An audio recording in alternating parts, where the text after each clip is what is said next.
Nowadays, there are no rules when it comes to forging your dream career, and turning your vintage obsession into a successful business has to be up there with the most fun.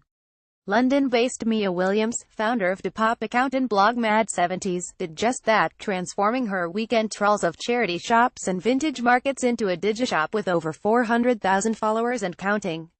It all began as a promise I made to my parents in South Africa, where she was born and raised, to get them over to the UK for a visit, says Mia. I couldn't afford it but bought the plane tickets anyway, which pushed me towards making money through the clothes I was already buying. Scroll through Mia's Instagram and you get a strong sense of her personal style. The 70s. Growing up, my dad only played 60s and 70s records, and when I saw the album sleeves lying around, I just wanted to dress like the people on the cover, she laughs. Everything about the 70s is so exciting. It's bold and colorful. The people were eccentric and unafraid to express their individuality. Who are her go-to sartorial inspirations? It's a cliché, but David Bowie and Mick Jagger wore really amazing suits. Jimmy Page and Jimi Hendrix knew how to lay down crazy clashing colors. It just worked. I also love that the designs weren't separated by gender. There was no "this is for men" and "this is for women." At first, Mia couldn't let go of the treasure trove of pieces she accumulated. I put them in bin bags and stored them under the stairs and in the cupboards. I was becoming a hoarder. When she set up Mad70s, she was working 9 to 5 as a teacher and would spend Saturdays shopping and Sundays shooting content in my flat. As with most self-starters, Mia's shop was a DIY affair. My partner let me paint a wall in our bedroom and build props, and he took the photos.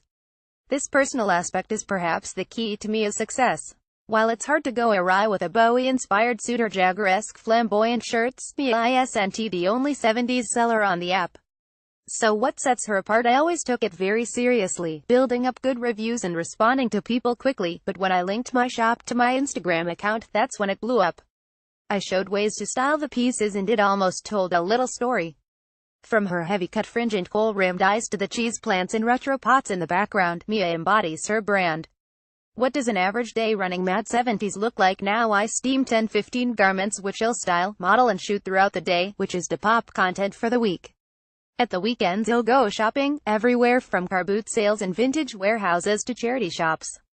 Mia also runs her blog, which acts as a supporting site, telling the stories of her prized pieces and offering styling tips. Her most recent is a Gucci-inspired story, breaking down the brand's influence and demonstrating how to style clashing textures and prints through a series of photographs. That seems to be the appeal of Mad70s. You're not just buying another item of clothing, you're buying a slice of the 70s from someone who knows their stuff.